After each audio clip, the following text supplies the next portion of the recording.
Bismillahirrahmanirrahim. Assalamualaikum warahmatullahi wabarakatuh. Perkenalkan, nama saya Muhammad Wahid, NIM E2019-2302. Kelas Ekonomi Syariah 7. Di sini saya akan menjelaskan tentang ekonomi pembangunan. Pendahuluan. Pembangunan sudah menjadi pokok bahasan yang menarik tidak hanya di kalangan para ekonom, namun juga di kalangan lain seperti pengusaha, politisi, dan teknokrat.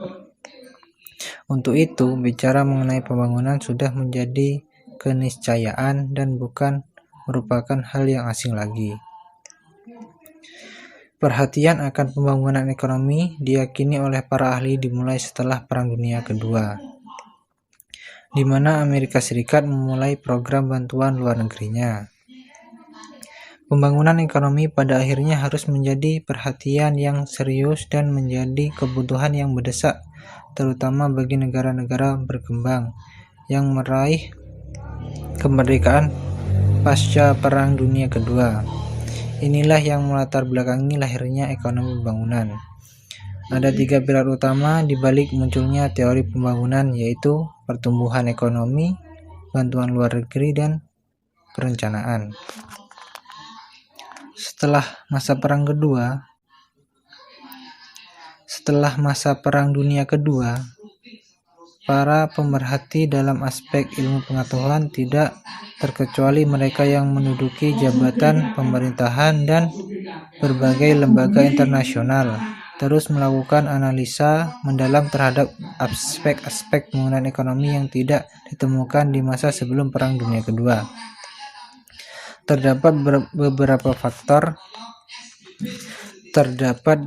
faktor penyebab kurangnya perhatian terhadap masalah pembangunan ekonomi sebelum Perang Dunia Kedua.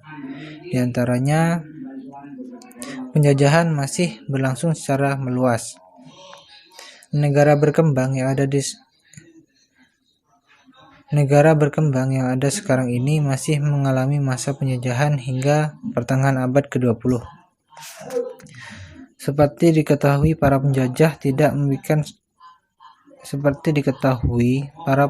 tidak memikirkan secara sungguh-sungguh mengenai pembangunan di negara jajahan mereka. Pembangunan biasanya hanya ditujukan untuk kepentingan keuntungan negaranya sendiri tanpa memperhatikan kesejahteraan hidup masyarakat di negara jajahan. Yang kedua, kurangnya perhatian di masyarakat yang terjajah. Selanjutnya,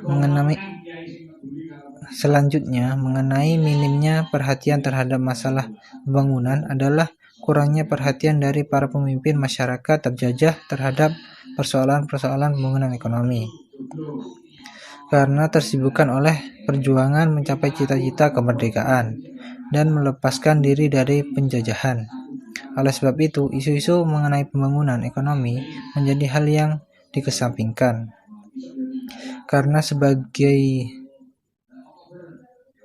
sebagian besar pemikiran dan usaha tercurah untuk secepat mungkin melepaskan diri dari belenggu penjajahan. Yang ketiga, kurangnya perhatian di kalangan cendekiawan. Faktor lain yang menjadi penyebab terbatasnya perhatian terhadap pembangunan ekonomi adalah disebabkan oleh kurang populernya pembahasan mengenai pembangunan ekonomi di kalangan para cendekiawan seperti ahli ekonomi, ahli sosial, ahli bidang lainnya. Di samping masih terbatasnya penelitian dan analisis mengenai masalah pembangunan ekonomi di bidang ekonomi pada masa itu, ahli-ahli ekonomi barat yang sudah populer lebih memusatkan perhatian terhadap analisis depresi ekonomi dan pengangguran yang berkembang pada saat itu, pada masa sebelum Perang Dunia Kedua. Depresi ekonomi dan pengangguran menjadi masalah dunia yang paling utama. Hingga pertengahan tahun 1930-an belum muncul pemikiran yang jelas di kalangan cendekiawan barat yang dapat menjadi tolak ukur menyusun kebijakan yang dapat mengatasi masalah ekonomi yang sangat serius dihadapi oleh negara-negara maju pada saat itu. Kondisi tersebut mendorong para ahli ekonomi untuk lebih memusatkan perhatian menganalisis masalah depresi ekonomi dan pengangguran dan memberikan alternatif kebijakan yang dapat ditempuh untuk mengatasi masalah tersebut. Cukup sekian yang bisa saya sampaikan. Wassalamualaikum warahmatullahi wabarakatuh.